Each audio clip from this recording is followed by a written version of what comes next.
네, 안녕하세요. 손부망입니다. 오늘 지금 갑자기 제가 이 촬영을 하게 됐는데요. 톡방, 정규 강의 톡방에서 질문을 주셨거든요. 질문을 주신 내용이 뭐냐면, 아마 이거 여기서부터 시작된 것 같아요. 이제 이 전세 대출에도 소득 따진다. 요 기사를 공유해 주셔서, 이제 그 기사 내용을 보시고, 제 강의를 듣다 보니까, 전세 대출에 DSR을 적용하는데 왜 이제 전세가가 올라간다라고 이야기를 했느냐, 그거에 대해서 사실 질문을 주시더라고요. 그래서 저도 이제 질문을, 그 텍스트, 제 전체적인 흐름이나 맥락은 이제를 모르는 상태에서 제가 했을 때 강의 맥락을 모르는 상태에서 그 이야기만 들으니까 저도 갸우뚱하더라고요. '내가 그런 얘기를 했나?' 이제 예를 들면 그래서 전체적인 맥락 하에서 이제 흐름을 알아보려고 저도 제 강의를 다시 들었거든요. 그래서 그 부분을 이제 다시 정리해서 설명을 조금 드리도록 하겠습니다. 자, 그래서 보면 이제 이 기사부터 한번 읽어 볼게요. 여기 기사 내용이 괜찮더라고요. 그래서 기사부터 내용을 한번 읽어 보면 이렇게 좀 폰트를 크게 해서 제가 한번 읽어 보겠습니다. 그래서 기사 이렇게 이제 읽는 것도 여러분들한테 공부가 되시는 거니까 보시면 전세 대출에도 소득 따진다. 전세 DSR 도입 파장은 이렇게 돼 있고, 가계부채 늘자 연내 전세 대출에 DSR 적용 추진. 1주택자 먼저 시행할 듯. 은행 건전성 도움되지만 임차인 대출액이 감소하고 임대인 보증금 반환 부담. 월세 전환 들고 싼 전세 밀려날 수도. 시장 파장 고려 제한적 시행을. 요 근데 사실 요 세 문장으로 이 서미숙 기자가 되게 잘 요약을 해 놨어요. 예. 그래서 이제 근데 이제 맥은 뭐냐면, 이제 제가 오늘 사실 드리고 싶은 이야기는 뭐냐면, 왜 전세 혹시나 이제 DSR이 이제 전체적으로 적용이 되면, 그게 이제 사실 조금 더 따져 봐야 됩니다. 전세 DSR이 어떻게 적용되느냐에 따라 또 그게 또 파장이 클지 작을지 무시해도 될 수준인지가 있는데, 어쨌든 예를 들면은 전세 대출의 DSR에서 전체적으로 단기적으로는 그렇게 되면 단기적으로 는 약간 가격이 하방 압력을 받을 수 있습니다. 그런데 중장기적으로는 가격이 상승할 아 부담 가격 상승 부담이 훨씬 더 커질 거라는 거예요. 예, 왜냐하면 이제 실제로 전월세에 대한 임대 공급량이 줄어들기 때문에. 예, 그래서 이제 예를 들면 투자자질이 줄어든다는 거죠. 예. 이제 고거를 이제 조금 자세히 설명드릴게요, 이제 전체적으로. 그래서 일단은 기사부터 좀 읽어 보겠습니다. 이게 잠시만요. 이게 왜 이러지? 예. 기사부터 다시 읽어 볼게요. 자, 그래서 보면 지난달 금융위원회가 발표한 2024년 주요 업무 계획 추진에 따르면, 이제 금융위원회 를 제가 잘 보라고 했죠. 지금은 어 국토교통부보다 금융위원회 정책 변경이 훨씬 부동산 가격에 영향을 많이 좌지우지하고 있는 시기라고 보거든요. 그래서 따르면 올해 안에 DSR 규제를 전세 자금 대출로 확대 적용하는 안을 추진한다. 그간 주택담보대출과 달리 전세 대출은 DSR 적용 대상에서 제외했는데, 최근 가계부채가 급증하자 가계부채 관리를 위해 도입을 결정한 것이다. 요거 이제 기억하시고요. 왜 전세 대출에 DSR을 적용하려고 하느냐? 그게 가계부채 때문이다라는 거고. 그래서 한국은행의 12월 중 금융동향에 따르면 정책 모기지론을 포함한 은행권 가계대출은 이렇다. 그래서 IMF 이제 이건 그 GDP 대비 가계부채 비율, 이제 요 이야기를 하는 거예요. GDP 대비 가계부채 비율 보니까 이건 다 아는 내용이죠. 우리나라가 많이 높더라. 그래서 줄여야 된다. 가계부채 비중을 GDP 대비해서 가계부채 비중을 너무 줄여야 된다. 그렇게 하다 보니까 이제 주담대는 했고 DSR 적용했고, 그래도 많이 빨리 안 주니까 전세도 적용해야 된다. 뭐 요런 거예요. 그죠? 그래서 이게 왜 이제 어떻게 되는 거냐 하면, 은행 자본의 건전성 확보를 위한 기준인 바젤 협약하고도 관계가 있다. 이제 바젤 협약은 아시죠? 제가 강의 때 몇 번 말씀드렸고, 바젤 1이 있고 2가 있고 3가 있고, 그죠? 그 지금은 3로 넘어간 거고. 그래서 바젤 협약은 금융위기가 발생했을 때 은행의 손실 흡수 능력을 제고하기 위해서 은행의 자기 자본 비율, 그죠? 은행이 가지고 있어야 되는 은행이 네 돈 많이 갖고 있어라. 요거를 이제 대출액에 따라 제한하는 것으로 하면 이제 이제 바젤 3가 은행이 가계 대출을 늘리고 기업 대출을 늘려야 유리해진다는 거예요. 이제 이 바젤 3에서는 그렇다는 거예요. 그래서 정부가 옛날에 이제 DSR 전세 대출 검토했으나 서민 주거 불안의 이유로 포기했다. 그죠? 이제 왜냐하면 전세라는 게 서민들 대부분 이제 집이 없는 사람들이 전세 대출을 많이 쓰는 상품이고 그걸 건드리면 어떻게 보면은 이제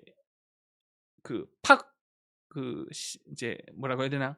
서민 주거가 불안하게 되면 어떻게 되냐? 그 서민들의 표가 대중들이 많이 원하지 않는 반대 방향이라는 거예요. 그래서 이제 건드리기 힘들다는 거예요.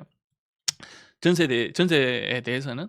그래서 뭐 이런 이제 가계부채 문제 불거지자 이건 스트레스 DSR 도입 방안과 함께 전세 대출 DSR을 꺼냈다라고 하는 거고 뭐 이제 이게 배경입니다. 꺼낸 배경이고 연내 전세 대출 DSR을 실행하되 그 파장을 고려해 여기서부터 이제 중요해서 들어야 돼요. 그 파장을 고려해 일단 적용 대상은 축소할 것으로 보인다.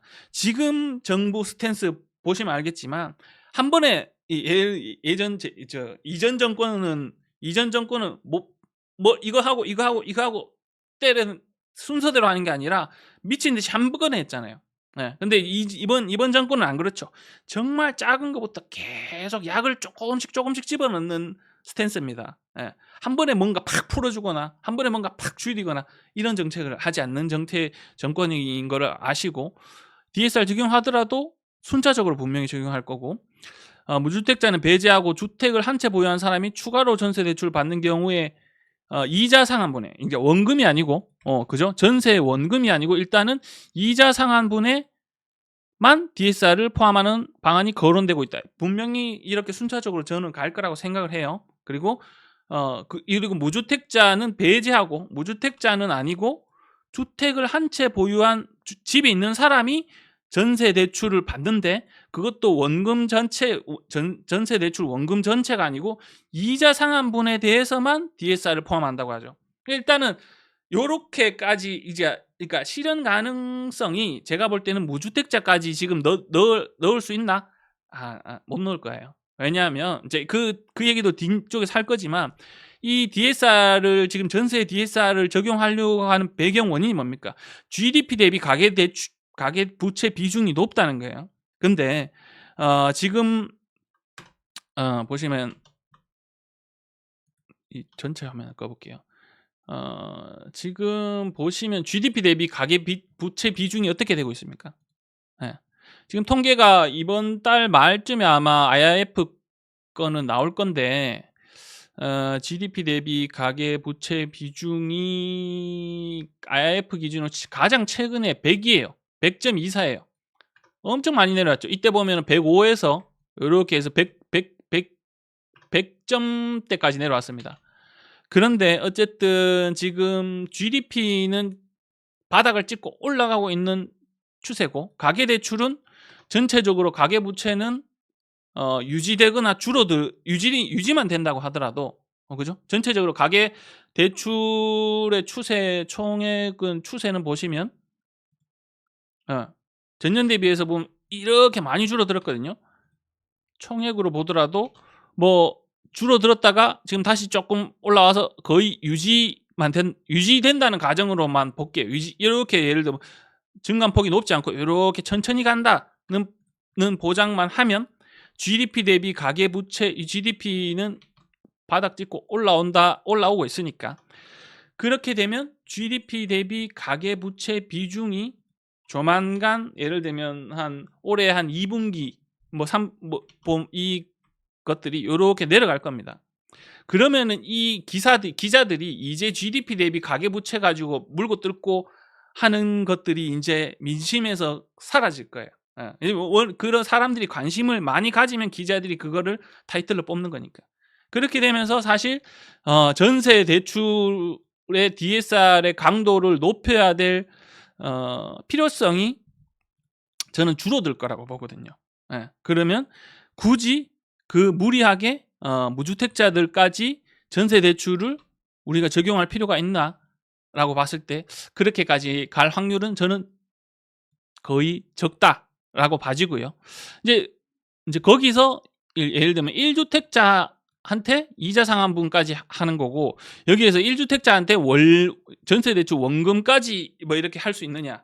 그렇게 하려면 또 그것도 되게 이제 사실 복잡할 겁니다. 왜냐하면 이제 그러면 이제 원금을 뭐 예를 들면 주택담보대출 같은 경우에는 30년, 50년으로 기준으로 이렇게 나누는데, 그럼 전세 대출은 몇 년까지 나눌 것이냐, 뭐 이런 것들을 또 계산해서 정책을 만들어야 되고, 이런 정책들은 한번 만들었다가 막 갑자기 또 팍팍 바꾸고 이렇게 하면 안 되기 때문에 되게 고민을 많이 해서 그런 설정들을 또 해야 되는 거고, 그래서 그 뒤로 더 강하게 나갈 확률이, 전체적인 추세, 가계대출이 줄어드는 추세를 보면, GDP 대비 가계대출이 줄어드는 추세를 보면 이거를 더 강하게 하기에는 뭐 득보다 실이 조금 더 크지 않을까, 그런 판단을 정책 당국에서 내리지 않을까, 저는 그렇게 봅니다. 예. 그죠. 이건 제 생각이에요. 전체적인 상황을 봤을 때. 그래서 이자 상환분 정도까지만 진행을 해서 추세를 지켜볼 거고요. 지금 뭐 그게 이렇게 이게 막 엄청 뜨거운 분위기가 아니기 때문에, 대출을 막 엄청나게 뜨겁게 받는 분위기가 아니기 때문에 이걸 더 굳이 더 계속 더 강하게 할 필요가 있을까? 오히려 경기가 계속 더 죽고 전체적으로 안 좋게 가다 보면 오히려 이제 대출을 조금 더 풀어 주려고 할 경향이 더 있지 않을까, 저는 그렇게 봅니다. 그래서 어 네, 그렇고요. 그래서 뭐 지금 허그 뭐 이런 이야기 나오고, 뭐 이제 뭐 전세 대출 금액, 보증 금액이 허그에서 대부분 이제 보증해서 많이 나가고 이렇게 하는데, 지금 허그도 문제죠. 돈이 없어서. 돈이 지금 뭐 돈 떼인 것도 많고, 전세 대출 보증해 줬다가, 그래서 뭐 인제 채권 회사채 발행한다는 거 하반기에 또 한다는 그런 이슈도 있습니다. 그죠? 그게 사실 또 시장 금리를 약간 일시적으로 또 상승시킬 여지도 있고 뭐 그렇습니다. 그래서 뭐 이래서 금융위원회가 어쨌든 구체적인 적용 대상하고 적용 시기를 결정하기 위해 시뮬레이션을 진행 중이다라는 거고, 근데 이제 실제로 모수가 그렇게 크지 않는데, 이제 실제로 보면은 이 전체 이 1주택자나 다주택자들이 전세 대출을 받은 모수가 사실 크지 않는데, 그걸 뭐 그렇게 크게 강하게 해 봤자 효과는 크지 않고 여론만 나빠지는 수가 있고, 무주택자는 모수가 너무 큰데 이걸 건드리자니 전체적인 거부 반응이 너무 클 수 있는 거기 때문에, 사실 뭐 정말 어려운 정책 중에 하나이기 때문에 이때까지도 전세는 계속 못 건드렸던 거라고 봅니다. 자, 그래서 어쨌든 제 생각은 그래요. 그래서 아마 무주택자까지 전세 대출 DSR 적용하는 거는 많이 힘들 거고, 1주택자 이상인 사람들한테도 원리금까지 이자 상환분 정도만 하지, 이거는 뭐 할 것 같고요. 이것까지는 할 것 같고, 원리금까지 적용한다는 거는 조금 어렵지 않을까, 그렇게 생각합니다. 이제 그게 그래도 대출 이자가 많이 전세 대출 이자가 많이 올라가면 고렇게 원리금까지 유주택자에 한해서 할 것 같고요. 예, 그래서 그거는 추세를 좀 지켜봐야 될 것 같습니다. 어쨌든 그렇게 되니까 이제 이 기자는 어떻게 생각했냐? 월세 전환하고 전세 엑소더스, 전세가 월세로 전환되면서 전세가 엑소더스 가속화가 전망이 된다, 이 이야기입니다. 그래서 저는 이게 단기적으로 저도 이 방향은 동의합니다. 단기적으로. 그리고 전세자금 대출 지원은 정부가 전세값이 급등할 때마다 사용했던 서민 주거 안정 대책 가운데 하나였다, 이런 거고, 이제 사실 뭐 이런 여기 이런 내용 나오죠. 자금 대출에 DSR 적용한 건 상당히 예민한 문제다. 상당히 예민한 문제입니다. 서민에 대한 거기 때문에, 그리고 모수가 크기 때문에 임차인 주거 불안을 넓히고, 정부가 1주택자로 적용 범위를 좁히더라도 직장, 학교 등의 문제를 지방에 1주택이 있고 서울에 전세를 사는 임차인들이 뭐 이런 거, 근데 이런 것들은 모수가 크지 않은 거고, 뭐 그렇습니다. 그래서 어쨌든 결론이, 보증금 일부를 월세로 돌리는 전세 월세화가 더욱 가팔라지자입니다. 오케이, 이거는 동의. 임차인의 주거비 부담도 그만큼 커진다. 이거 오케이, 동의. 고금리 상황에서는 전월세 전환율보다 은행 이자가 높지만 금리가 내려가면 그 반대가 된다. 근데 이제 올해 하반기 정도 되면, 그죠? 이제 기준금리는 안 내려가더라도 지금 시장 금리가 이렇게 전체적으로 내려오고 있는 추세죠. 그러면 대출 금리는, 시장에서 나가는 전세 대출 금리는 내려가게 돼 있습니다. 그죠? 예, 그런 것들도 조금 고려해야 되고, 이런 내용은 자세히 다뤄볼게요. 뭐 이런 내용과 뭐 자, 그래서 뭐 대략 그런 내용입니다. 그죠? 전세 대출이 축소되면 점차 전세가 거품이 감소해 가격이 떨어지고 이로 인해 갭 투자가 줄어 장기적으로 집값도 안정되는 긍정적인 효과도 기대할 수 있다는 것이다. 이게 이제 전세 대출이 축소되면 전세값 거품이 감소해 가격이 떨어지고 그쵸? 전체적으로 큰 틀에서 장기적으로 보면 그래요.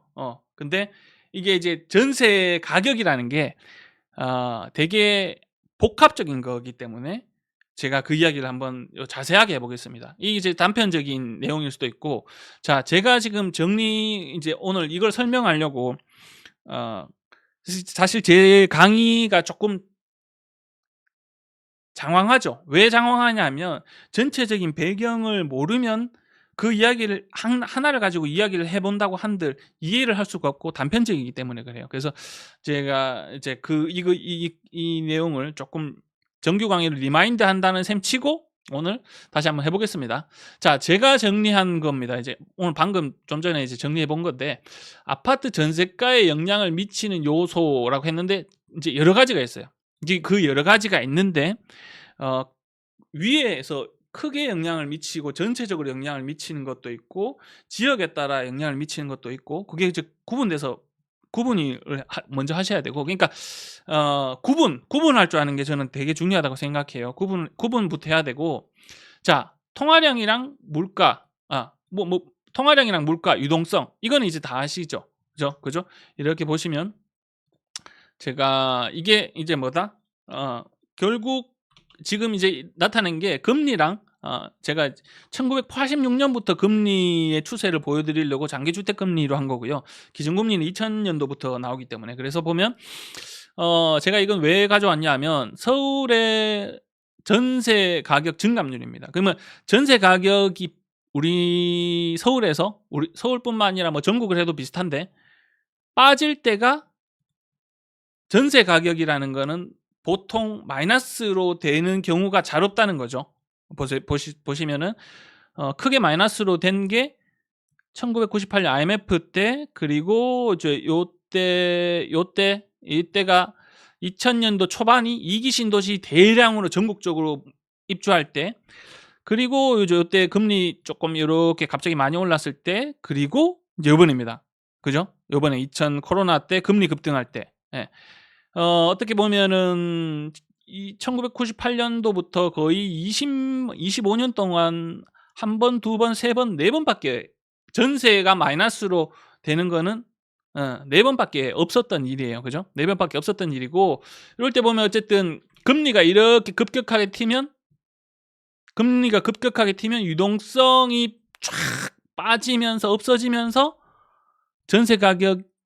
전세도 자산의 일부고 가격이 전체적인 물가가 내려가면서 이렇게 내려가는 거죠. 그죠? 이때도 마찬가지고, 금리가 오르면 금리랑 전체적으로 보면 대체적으로 보면 반대로 움직이죠. 전체적으로 보면 반대로 움직이는 경향들이 있고, 크게 이렇게 움직일 때 보면.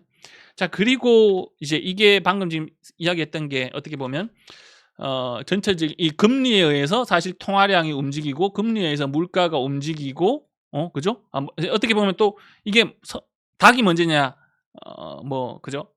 달걀이 먼저냐일 수도 있지만, 물가가 오르니까 금리가 움직인 거고, 이렇게 해서 이렇게 다 엮여 있는 거죠. 다 엮여 있는 거고, 이 유동성도 엮여 있는 거고. 자, 이 유동성이 엮여 있다는 거는 이렇게 보시면은 이제 이렇게 보면 이게 뭐냐면 이제 다시 이제 어떻게 보면 리마인드인데, 파란색이 소비자 물가입니다. 소비자 물가 지수고, 이렇게 보시면 소비자 물가 지수고, 물가가 이렇게 1986년부터 물가가 이렇게 꾸준히 오르는 거에 비해서 전세도 전체적으로 이렇게, 그죠? 약간의 이런 시점들은 있지만 결국에 이렇게 움직이다 보면 수렴해서 지금 거의 그죠? 비슷한 기울기로 왔다는 거예요. 전세도. 그죠? 거의 비슷한 기울기로 딱 지금 왔다는 거예요. 이게 결국에 물가가 오르면 돈이 많이 풀린 거고, 돈이 많이 풀리면 전세 가격도 오를 수밖에 없는 거는 당연한 거고, 이제 여기서 제가 보여드리고 싶은 거는 이제 이 단기 유동 자금 M1M2 비율을 보시면, 제가 이 물가를 꺼볼게요. 자, 이렇게 물가를 끄면서 제가 생각했던 게 뭐냐면, 이렇게 끄면 무슨 생각이 드세요? 이 움직임이 되게 비슷하죠. 훨씬 더 물가보다 더 잘 나타낸다고 보이죠. 무슨 얘기냐면 얘는 이렇게 해서 기준을 가지고 이렇게 움직이지만 얘도 이렇게 기준을 가지고 이렇게 움직이고 있는데 이 차트를 어떻게 보면 전세 지수를 이렇게 얘도 기울기를 이렇게 눕히면 M1, M2랑 엄청 유사하게 보일 것 같지 않으세요? 이렇게 눕힌다는 게 뭐예요? 전세 지수를 이렇게 눕힌다는 거는 뭐냐 하면 거기에서 물가 상승률을 빼면 얘가 이렇게 눕혀지겠죠.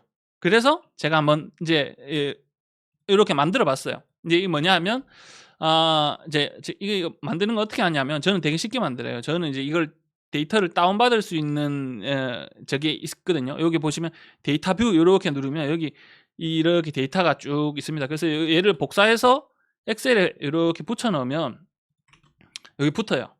요걸 붙어가지고 제가 요걸 그대로 차트로 만든 거거든요.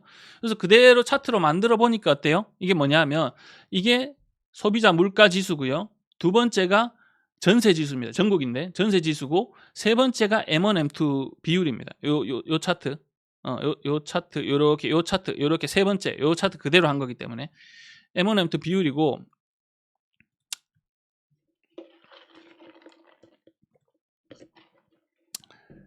네 번째 제가 그려놓은 게 뭐냐? 아까 말씀드린 이렇게 전세 가격 지수를 눕힌 거. 왜 어떻게 눕혔다?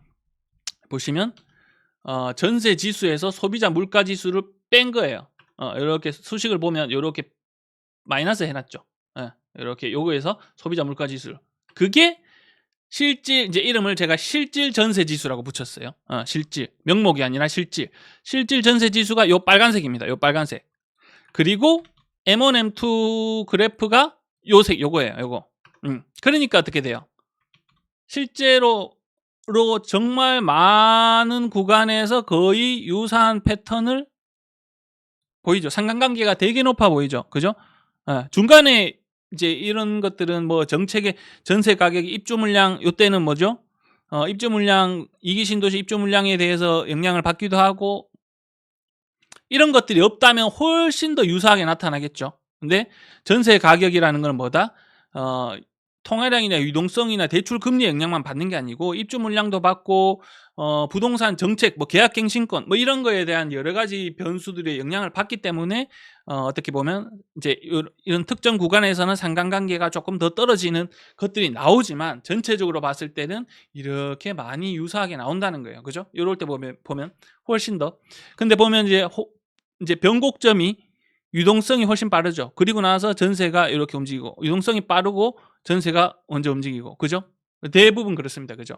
이렇게 보시면 비슷할 때도 있지만 이제 그런 게 사실 이제 돈이 흘러 들어오는 시기가 다른 거고 주택으로 돈이 흘러 들어오는 시기가 다른 거고 그래서 얘 두 개 이렇게 상관계수를 제가 이제 궁금해서 이렇게 해보면 0.7입니다. 얘 두 개 전세 가격과 단기 유동성의 상관관계가 실질 전세 가격 실질이라고 붙일게요. 실질.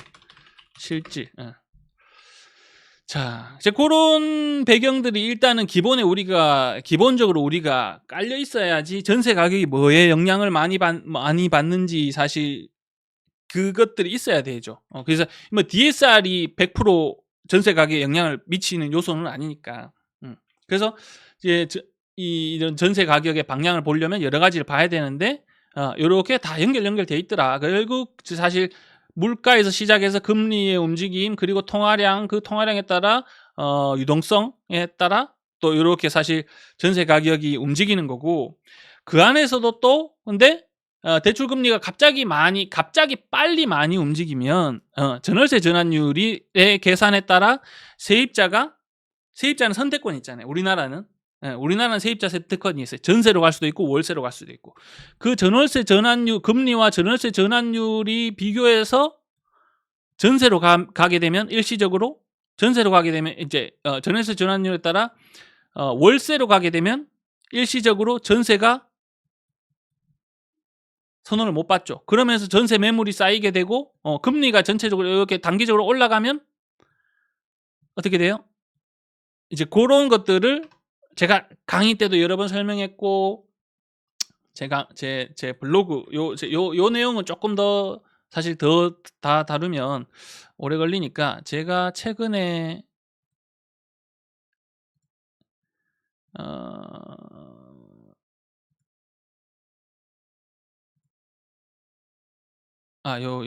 요글 아니고 요 글 요 글도 한번 읽어 보십시오. "금리 하나로 매물수까지 바꿀 수 있어." 뭐 이제 요런 내용을 보시면 이제 결국에 요 내용은 뭐냐면 대출 금리랑 전세 매물수가 동조화돼서 움직인다는 거예요. 그 무슨 얘기냐면 어 전세 대출 금리가 올라가니까 어떻게 돼요? 월세로 선호하게 되니까 전세 매물들이 소화가 잘 안 되니까 어떻게 돼요? 쌓이고 적체되는 거예요. 이제 그런 원리입니다. 그래서 그런 이야기들이고, 그래서 전월세 전환율은 이제 아시죠? 전월세 전환율에 따라 세입자가 선택을 해서 이제 그렇게 월세 우위가 되게 되면서 전세 매물들이 쌓이게 되면서 전세 가격이 떨어질 수도 있고. 그게 이제 이게 대출 금리가 얼마나 빠르게 오르냐에 따라 또 다른 거예요. 전월세 전환율은 천천히 움직이고 대출 금리는 빨리 움직이게 되면 그게 또 이렇게 되는 거고.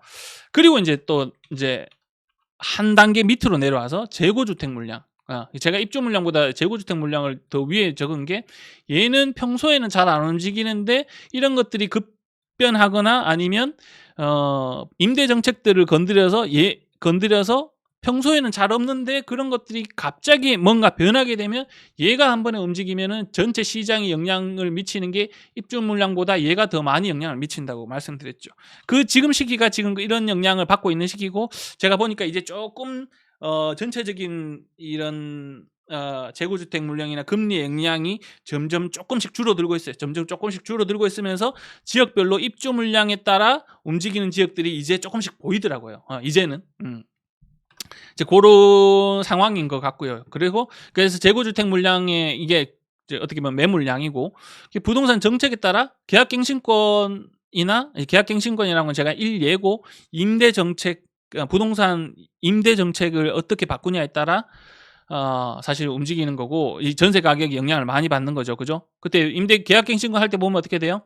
이제 문제가 뭐였냐면, 이제 시기도 되게, 이 정책이라는 거는 시기도 되게 중요하거든요. 예를 들면 전세 매물이 금리가 이렇게 내려가면서 전세 매물들이 이렇게 줄어들고 있는 시기에, 입주 물량도 없어서 전세 매물들이 이렇게 줄어들고 있는 시기에 계약갱신권이라는 걸 만들어내니까 어떻게 되냐? 이 전세 매물들이 다, 기존에 있던 전세 매물들을 다 내리고 어떻게 돼요? 4년치를 받기 위해서 금액들이 팍 올라간 거죠. 매물 수는 줄어들면서 가격은 올라가는. 근데 이 계약갱신권을, 똑같은 계약갱신권을 적용함으로 하더라도, 예를 들면 전세가 전세 매물수가 이렇게 늘어나고 있을 때, 그죠? 전세 매물수가 이렇게 늘어나고 있을 때 계약갱신권을 적용했으면 어떻게 됐을까요? 그렇게 전세 가격이 못 올라갔을 겁니다. 전세 보시면 이제 이렇게, 예를 들면 금리가 이렇게 올라가면서 전세 매물이 늘어나고 있을 때 계약갱신권을 적용했으면, 이제 왜냐하면 세입자 우위가 아니라 이제 세입자가 임대인이 우위가 된 상황, 시기가 아니라 세입자가 조금 더 우위가 된 시기에 계약갱신권을 적용했으면 그렇게 시장에 이 계약갱신권 부작용이 덜했을 겁니다. 그게서 사실 같은 정책이라도 언제 어떤 시기에 적시적소라는 게 있잖아요. 적시에 적용하고 적소해야 되는데, 이 적시라는 게 정말 잘못됐던 정책인 것 같고요. 적소는 그건 어차피 고정되어 있는 거니까 그렇습니다. 그리고 회전주기라는 것도 사실 가격에 영향을 미치는 요소 중에 하나라고 저는 생각을 하는 게 뭐냐면, 거래 주기가 짧게 탁탁탁탁탁 자주 되면 그 가격이라는 게 변동폭이 작습니다. 그리고 안정적이에요. 근데 예를 들면 고급 아파트, 거래가 잘 안 되는 고급 아파트들은 뭐예요? 그게 시세가 정확하지가 않아요. 한번 자주 거래가 되는 거래 표본 금액이었기 때문에 이게 어떻게 보면 부르는 게 값이 될 수도 있어요. 이제 수요자 입장에서도 그 가격 측정을 제대로 못하고, 매물이나 이제 공급량 자체가 적다 보면 비교가 잘 안 되기 때문에 어떻게 보면은 이제 팔려고 하는 사람이나 내놓은 사람이 우선시 될 수 있거든요. 그래서 이 거래 주기가 사실 길어지게 되면 저는 사실 이 변동성이 조금 더 저는 가격에 대한 안정성이나 변동성이 조금 더 커질 수 있다라고 보고요. 뭐 그런 단점이 있는 것 같습니다. 어쨌든 계약갱신권은 이제 뭐 이거는 곁다리인데 조금 이제 내려가서 시장 상황에 따라 이것도 마찬가지 시장 상황에 따라 매매 가격이 예를 들어서 지금처럼 이렇게 내리고 있을 때는 지금 무슨 얘기냐 하냐면 전세가에 영향을 미친 요소들을 제가 이제 대표적인 것들 하나하나 뜯어보고 있는 거예요. 매매 가격이 이렇게 하락하고 있으면 어떻게 돼요? 많은 사람들이 집을 구하려고 하는 사람들이 집을 안 삽니다. 매매를 하지 않고 전세나 월세로 가요. 임대로 전환합니다. 심지어 집을 가지고 있는 1주택자도 어떻게 되냐? 집값이 내리니까 뭐죠? 그 자기 집을 매매로 팔고 그 집에 전세로 들어가서 살려고 합니다. 그게 지금 갑자기 단어가 생각이 안 나는데 내자인데. 예. 그게 생각이 안 나지. 어쨌든 그런 경우들이 있습니다. 이 자기 1주택자도 전월세로 들어가는 그런 수요들이 커지게 되죠. 그렇게 되니까 어떻게 돼요? 대부분의 시장 수요자들이 임대를 선택한다는 겁니다. 임대를 선택하기 때문에 이렇게 수요가 점점 더 공급보다 수요가 많아지면서 전세 가격은 이렇게 올라오는 거예요. 이게 겨울에 전형적으로 나타나는 패턴이죠. 지금이 그런 것 같아요. 임대 수요가 이렇게 커진다는 거예요. 그리고 또 이제 실제로 주택이라는 거는 우리는 뭐 아파트만 보지만 사실 대부분 이제 빌라도 많죠. 빌라. 그죠? 빌라보다 내려가는 대체제는 없고 빌라에서 이제 올라가는 대체제. 그죠? 아파트의 대체제가 어떻게 보면 빌라일 수도 있는데 빌라에서 지금 전세 사기 문제라든지 이런 것들이 많이 터지고 하다 보니까 빌라의 임대 수요가 아파트의 임대 수요로 이렇게 사실 이동되는 지금 추세가 있습니다. 그렇기 때문에 사실 제가 전세는 내려가기가 지금 조금 더 힘들다고 보고 있는 상황이고, 요런 전체적인 시장 수요들이 아파트 전세 수요, 그리고 이제 요 빌라에서 오는 수요들은 저가 아파트고 저가 소형의 수요들로 빌라에서는 이동할 거거든요. 그리고 사실 전체적으로 경기가 안 좋고 시중에 돈이 많이 없으면 임대 수요들은 어떻게 되냐면 뭐 돈에 맞춰서 그때는 돈이 많을 때야 돈에 맞춰서가 아니고 대출 많이 땡기고 해서 사실 좋은 것들 많이 사고 하지만 경기가 어렵고 시장에 이제 주머니가 쪼그라들면 집도 줄입니다. 집도 줄이는 거죠. 그래서 뭐 조금 더 외곽으로 가거나 전체적으로 소형으로 가거나 그런 것들이 추세가 오래 지속되면 그렇게 되겠죠. 그래서 약간 지금 그런 분위기가 보이고 있는 것 같아요. 그래서 이제 그런 쪽으로 이제 어떻게 보면 전세가 먼저 그런 쪽부터 전세가 움직이면서 전세가율이 올라가지 않을까라는 전체적인 수요가 그렇게 저는 보이고, 지금 이제 맥락을 조금 벗어났는데, 그리고 이제 금융정책은 뭐 전세 대출 지원하는 거 2014년부터 사실 이게 엄청나게 많이 늘었죠. 서민 금융 정책으로 해서. 근데 이제 이 DSR을 이제 오늘 화두가 된 DSR을 전세 대출에 적용하면 어떻게 될 거냐라는 거고, 이것도 사실 뭐 그런 내용들 을 뒤에서 한번 더 자세히 다뤄볼 거고, 그리고 이제 입주 물량은 지역별로 사실 차이가 나는 거고, 그래서 지역 간에 그런 전세 가격의 시차도 있는 거고, 그게 이제 뭐 강의 때 제가 설명드렸지만 입주 물량이라는 것도 상급지에 입주 물량이 많은 거냐 하급지에 많은 거냐, 그리고 그 입주 시기가 띄엄띄엄 있는 거냐 단기간에 몰아서 들어오는 거냐에 따라 사실 가격에 영향을 미칠 수 있는 충격이나 강도가 다 다르다라는 거예요. 자, 그런 것들 이제 제가 이제 사실 이게 정리한 게 뭐냐면 전세가에 영향을 미친다고 보는 대표적인 것들만 이렇게 뽑은 거예요. 그래서 그거 사실 이렇게 중요한 것들만 봐도 이런 중요한 것들에 사실 포커스를 맞춰서 사실 시장을 판단해야 전체적인 큰 확률에서 벗어나지 않는 거고, 그거 외에 희박한 사실 영향을 크게 미치지 않는 요소들을 가지고 걔 때문에 어떻게 시장이 움직인다, 뭐 예를 들면 뭐 인구가 줄어드니까 전세 가격도 다 줄어들어서 뭐 어떻게 뭐 다 이제 망할 것이다. 뭐 이런 것들은 사실 저는 크게 아예 분석하는 데 요소로 두지 않는다는 겁니다. 예. 그래서 고런 이야기인 거고. 그래서 이제 변수라는 것들이 저런 것들이 있고 그 안에서도 변수 안에서도 변동이 조금 구분해서 봐야 되는데 이게 단기적인 효과랑 장기적인 효과는 반대일 수 있어요. 그래서 오늘 이야기하는 것도 전세에 예를 들면 전세 어쨌든 전세 대출에 DSR을 적용을 하면 예를 들면 전체적으로 어떻게 적용하느냐에 따라 또 그게 적용 범위나 아까 말씀드렸던 정책의 강도나 실현 가능성에 따라 사실 무시해도 될 상황이냐, 무시해도 되느냐, 이거는 그래도 무시하지 않고 시장에 영향을 미칠 정도냐를 판단하는 게 다르다고 보거든요. 그래서 그렇든 어쨌든지 이거를 전세 대출에 DSR을 적용한다는 건 뭐냐? 전체적으로는 시장의 전체적인 유동성을 낮출 수 있는 하방 압력인 요소는 맞는데, 근데 그게 또 이 단순하지가 않은 게 이게 필수제입니다. 필수제.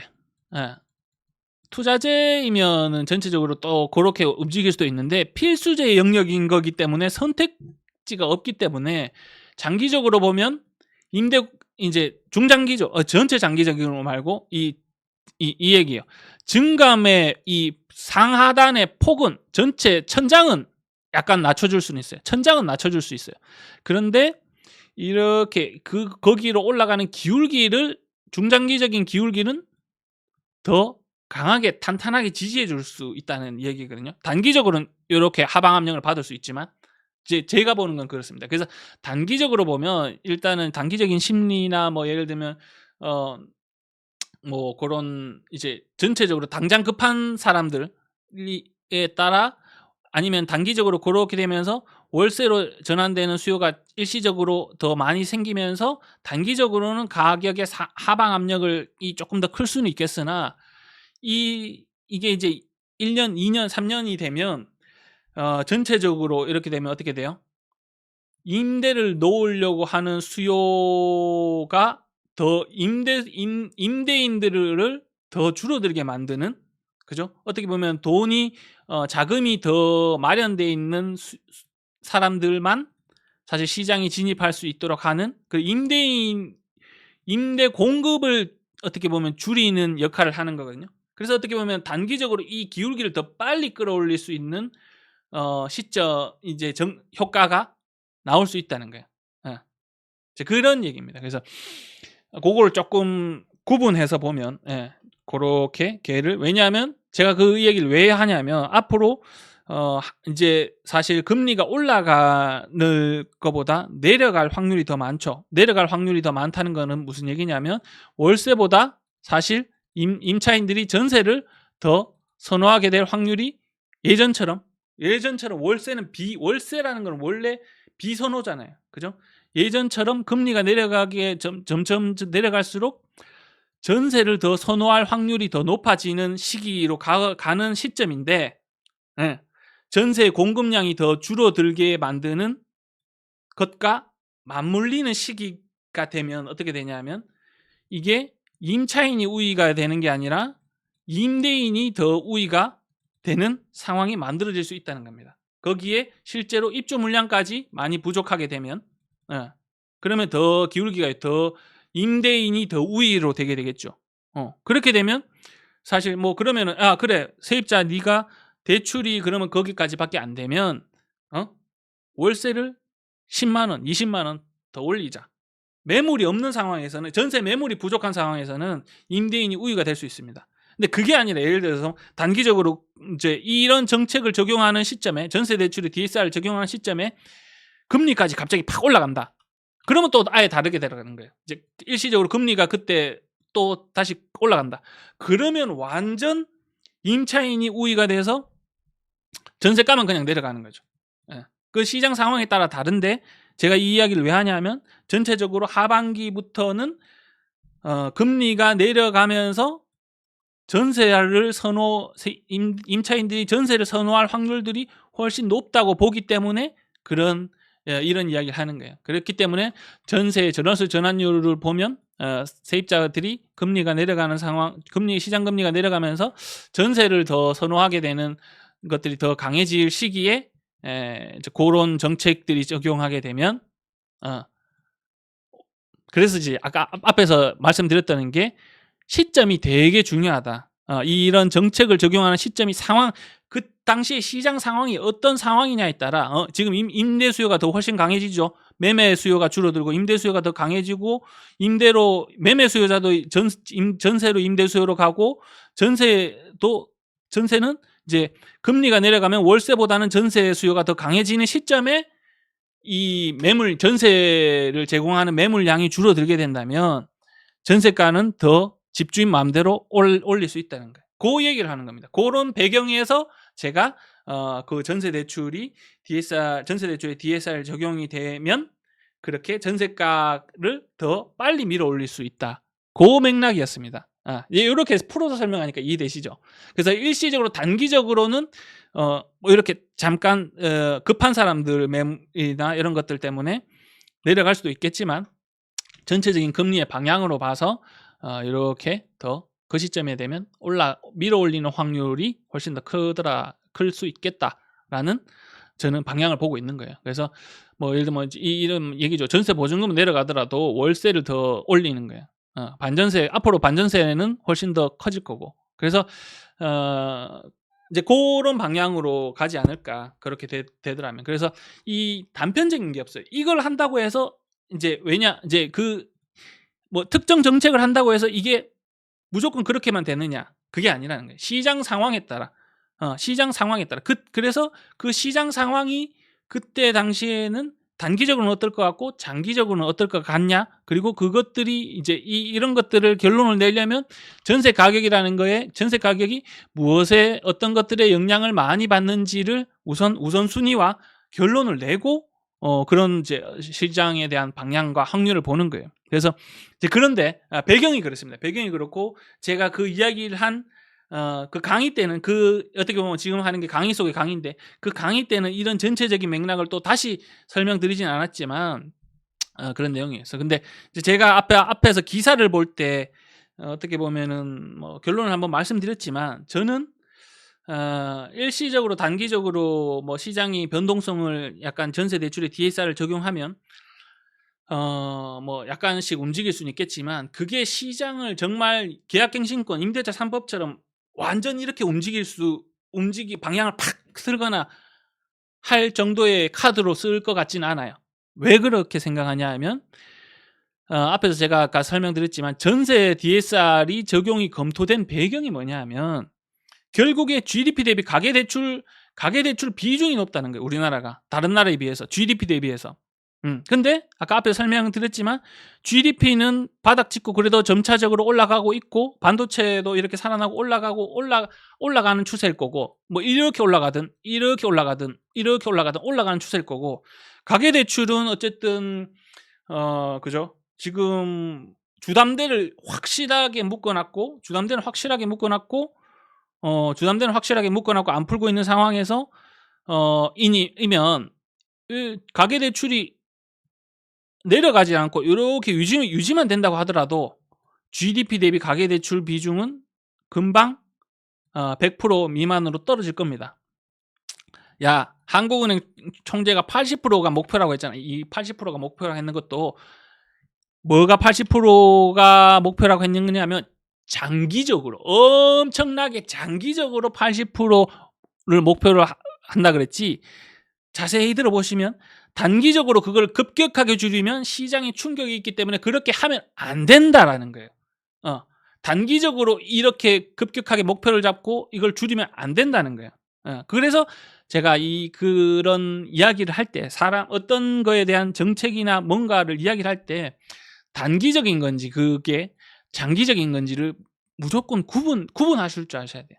그래서 그런 얘기입니다. 그래서 이 천천히 줄여가는 건데 아마 이제 자화자찬할 겁니다. 이제 100% 밑으로 GDP 대비 가계대출 비중이 조금 있으면 이제 100% 밑으로 떨어지면서 자화자찬하는 멘트가 한번 나올 것 같고요. 금융위원회나 뭐 금융위원회가 하든 아니면 한국은행에서 하든 자화자찬하는 멘트가 조만간 한번 나오지 않을까. 그러면서 이제 조금 이제 기자들도 재미없어 하면서 이제 이거에 대한 이슈는 이제 조금씩 점점 사라지지 않을까. 그런 배경이면 하반기에 그런 배경이면 예를 들면 총선 전에 무주택자한테 전세 대출 DSR 이거 절대 못 합니다. 이제 이게 그러니까 뭐 절대라는 건 없지만 확률이 지극히 낮습니다. 총선 전에 해봤자 까딱 해봤자 1주택자한테 대출 이자 정도. 그러면 총선이 지나고 2분기, 3분기 정도 되면 GDP 대비 가계대출 비중이 분명히 더 내려갔을 거거든요. 100% 미만으로 떨어지면 굳이 지금 이렇게 가계대출이 잘 잡히고 있는데 이 무주택자까지 포함해서 아니면 또 원금까지 포함해서 전체적인 유동성을 지금 팍 줄일 만큼 필요한 정책이냐? 그건 아닐 거예요. 저는 그건 아닐 거라고 봐요. 그래서 실현 가능성이 이 부분에 대해서는 요 부분 무주택자나 원금 포함에 대해서는 실현 가능성이 되게 낮다. 근데 요것만 하자면 표본이 그렇게 작기 때문에 시장에 충격을 그렇게 많이 줄 정도는 아니다. 요 조합이면 단기적으로 뭐 심리적으로나 뭐 그렇게 급한 사람들은 단기적으로 변동성을 줘서 하방 압력을 줄 수 있겠지만 이 정책의 강도가 표본이나 이런 것들이 그렇게 시장의 방향을 크게 바꿀 만큼 예를 들면 뭐 계약갱신권처럼 크게 기울기를 그렇게 크게 증폭시킬 만큼 강력한 정책은 아닐 거다라는 거고 요 세트로 가거나 요 세트로 이렇게 가면 그 정책의 강도가 이렇게 더 강해지고 전체적인 표본수가 커지면서 효과가 커질 텐데 실현 가능성이 글로 가면 점점 낮을 거다. 그리고 정책의 명목도 이 GDP 대비 가계대출 비중을 낮춰야 되는 이 명분이 이건데 그거에 대한 명분이나 실현 가능성이 약해지고 희석된다. 그렇기 때문에 하반기 되면 굳이 그리고 이제 사실 이 금리가 내려가게 되면 그거에 따라 전세 대출을 받을 수 있는 금액도 다 달라지잖아요. 그죠? 이제 뭐 어쨌든 그런 결론입니다. 그래서 제가 판단하는 뷰는 그렇게 정책 방향이 흘러가지 않을까 싶고 그래서 그게 그렇게 시장에 중장기적으로 하방 압력을 세게 주는 정책으로 실현이 되기는 조금 어려울 것 같고 오히려 지금 시장 상황에서는 중장기적으로는 그 전세 대출에 DSR을 적용하는 게 전세 가격을 중장기적으로 조금 더 상승으로 전세 공급을 줄어들게 함으로써 상승을 하게 더 강하게 만들 요지가 더 확률이 더 높아 보인다. 그 얘기를 하고 싶었던 거예요. 네. 이 설명을 톡으로 짧게 설명드리기는 힘들 것 같아서 제가 이렇게 장황하게 전체적인 배경부터 설명을 드립니다. 그래서 이제 뭐 어쨌든 정규 강의 들으신 분이니까 제가 이렇게 설명했던 내용들은 다 아셨을 거고 이제 리마인드가 되시면서 이해하셨으리라고 봅니다. 자, 그렇게 봅니다. 그래서 어쨌든 뭐 이렇게 질문 주신 거 되게 그런 것들이 궁금해하는 거 그런 것들이 사실 정말 좋은 계기고 그 궁금한 거를 사실 이제는 어떻게 보면 스스로 파고들어서 결론을 내봐야 돼요. 스스로 파고들어서 결론을 내봐야 되고 이런 식으로 제가 한 것처럼 하나 여러 가지 영향을 미친 요소들의 방향을 보면서 이거는 크게 영향을 미치고 이건 적게 영향을 미치니까 그런 것들을 딱 수치로 계산할 수는 없죠. 그거 이렇게 수치로 계산할 수는 없고 대략적으로 그런 것들이 어떻게 보면 이렇게 보면 뭐 경험이라는 거고 감이라는 거고 그런 거 같아요. 그래서 그런 것들로 어떻게 보면 확률을 보는 거고. 그러니까 뭐 다 정확할 수는 없지만 다 정확하게 예측할 수도 없고 저는 그래서 제가 이때까지 시장을 본 거랑 전체적인 시장 상황이랑 을 봤을 때 그런 방향으로 정책이 가고 그런 시장 상황으로 가면서 전세가가 그렇게 올라가는 상방 압력이 있지 않을까 그렇게 봅니다. 네, 자, 그래서 이제 이제 정리를 하겠습니다. 그래서 이제 전세가라는 게 영향을 받는 것들이 여러 가지고 그래서 제가 강의 때 말씀드렸지만 작년 하반기에는 여러 가지 이유로 해서 전세 대출 금리가 일시적으로 상승할 거고 고런 시기를 조금 그래서 이제 2023년 하반기에는 전세는 조금 맞출 수 있으면 빨리 그래서 너무 욕심 부리지 말고 빨리 맞춰라. 고런 얘기를 했었던 것도 혹시나 기억하시면 좋을 것 같습니다. 네, 그러면 이상으로 이제 강의 속의 질문에 의한 강의 속의 강의 마치도록 하겠습니다. 답변 잘 되셨는지 모르겠습니다. 네, 감사합니다.